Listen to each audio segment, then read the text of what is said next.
80% of what you learn is outside the classroom. You've probably heard some variation of that statistic somewhere before, but nowhere was this truer than in Disney's Recess. While it may have ended over 10 years ago, not many shows have captured the spirit of childhood quite like Recess did. I don't know about you, but I sure remember when being sent to the box was the worst thing to have ever happened to me. Well, other than being constantly hit in the face by basketballs, those couldn't all have been by accident, Eric. Recess was always great at capturing the all-too-real playground politics of childhood, and I don't use the term politics lightly here. The playground was literally ruled by an incumbent king, but it does not end there by a long shot. What if I told you that the cliques in Recess all represent different social ideologies?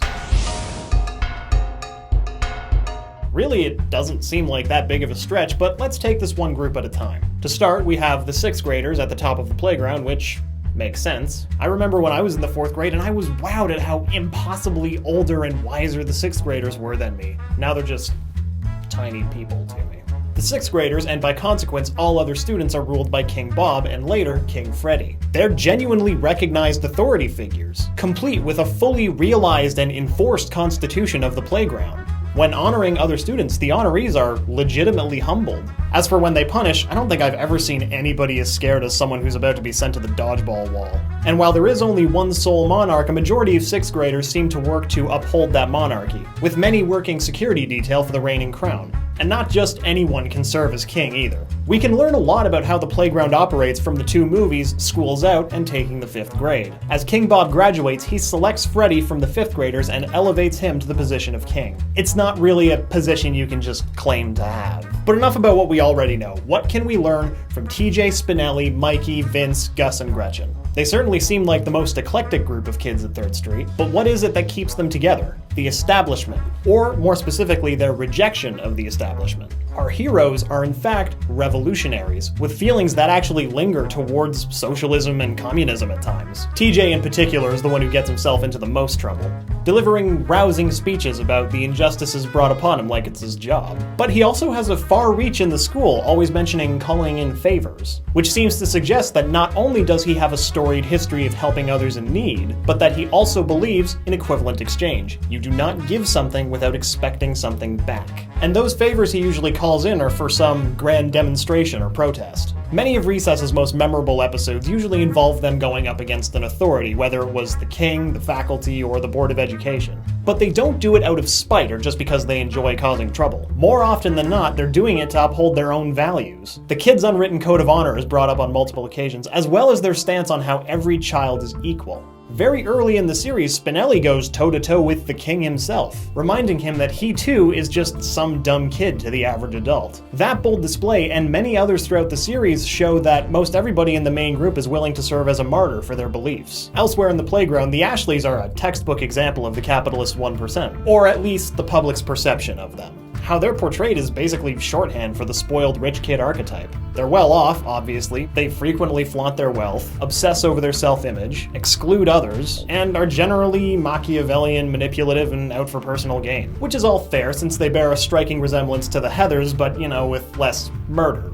Spoiler alert for a movie that came out over 25 years ago. But wait, how can a group representing the 1% operate relatively independently of the political conflicts in the school? Well, considering their fantastic wealth, bribery is a possibility. Their families could offer kickbacks to the school's faculty, and in exchange they would be allowed to exist with little outside interference, save for when the revolutionaries come knocking on their door. Considering the important role they play in the school's can drive every year, it's pretty clear that 3rd Street needs the Ashleys' money. And speaking of the iron fist of the faculty, let's talk about the absolute ruler of the school, Principal Prickly. His position is a unique one. While the 6th graders rule the playground, their power is still limited. They can't change how the school functions. Principal Prickly, however, can. Anything the faculty says can easily supersede the ruling monarch and become generally accepted as unquestionable law. He runs an absolute dictatorship over 3rd Street School, and the previously discussed monarchy only exists because he allows it to exist. But how did he get this way? Recess was always very careful to portray grown-ups as kids who just happened to grow up. And as the series progresses, we learn that when he was younger, Prickly was very similar to our main hero, TJ. It's possible that Prickly grew up and became corrupt, desiring to be more equal than everybody else. And how else could this be accomplished than becoming the principal of the school? That is, until the revolutions against his corrupt regime start.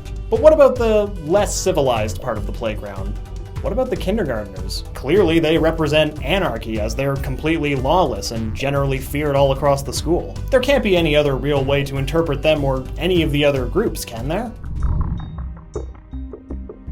You know how I just asked if there was any other way to see the kindergartners? A clever misdirection, because there is. The kindergartners don't seem to exist on any social hierarchy so much as outside of one. They're much more like early humans, yet to establish their own moral code or developed civilization. They have a recognized leader, but their diplomatic skills don't seem to go much further than whoever can shout the loudest wins. And in taking the 5th grade, we see Gretchen reminding brand new 1st graders that now that they're grown up, they need to start behaving like normal children. As they grow older, they slowly figure out what works and what doesn't in a civilized society. Similarly to how our early ancestors did. What about the Ashleys? Is there anything in the series that goes against the image we've established for them? One of the biggest rebuttals of the interpretation seems to come from the episode First Name Ashley. In the episode, Spinelli's first name is revealed, you'll never guess what it is, and because of this she's forced to join the Ashleys under an obscure rule in the constitution of the playground. But the Ashleys surprisingly accept this shakeup with open arms, immediately bringing Spinelli into the fold, which seems uncharacteristic of the stereotype we've established. But then you remember that they're the ones who brought up the obscure rule in the first place, and they only did that to humiliate Spinelli and stop her from damaging their image. It all does still seem to fit the narrative after all. As for our main group, while they might push equality a great deal of the time, it's not quite that clear-cut. Throughout the series, they lose sight of what's important and get caught up in selfish endeavors from time to time. But one of the biggest pieces of evidence, again, comes from taking the 5th grade. In the movie, the main group is invited by King Freddy to join the secret 5th and 6th graders club, an experimental utopia in which all the older kids coexist without harboring any grudges. While this seems ideal for them, most of the group hates it because it disturbs what they're used to. And the group actively takes part in getting kicked out of the club, not disbanding it, just getting kicked out. So clearly they don't support true equality. If they did, they'd accept the club at the cost of the status quo getting shaken up, because hasn't this been their goal the whole time? Equality among all? Or shouldn't they have tried to get the club disbanded since it elevates one group above others? No matter which way you look at it,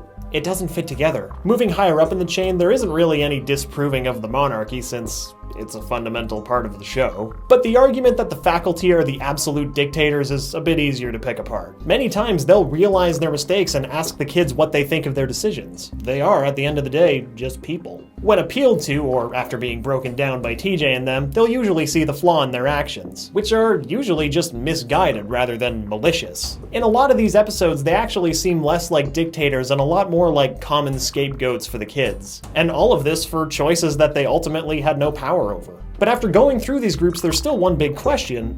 What's everyone else? No matter how deep this goes, there's always going to be people who operate on the fringe of this social hierarchy. You could get really out there and say that the Diggers and Hustler Kid represent the oppressed working classes, showing an extensive knowledge of the school's underground, in the Diggers' case literally. But you'll always have people who are difficult to categorize. What about Upside Down Girl or Swinger Girl? Even Lawson is a bit hard to place other than just being kind of a jerk. This theory's plausibility differs from person to person, so its validity depends on your particular interpretation of the groups. With that wiggle room in mind, I'm giving this proposed conspiracy about Recess's groups representing ideologies 3 kickballs out of 5. Now we want to hear from you. How would you describe the groups of Recess? Can you think of any other groups or worldviews that we didn't mention? And between the faculty, the royalty, and the revolutionaries, who really runs the playground? Be sure to leave a comment down below and let us know. Also, let us know if you have any conspiracies you'd like us to take a look at in the future. And don't forget to subscribe to channel Frederator for new episodes of Cartoon Conspiracy. We'll see you next week.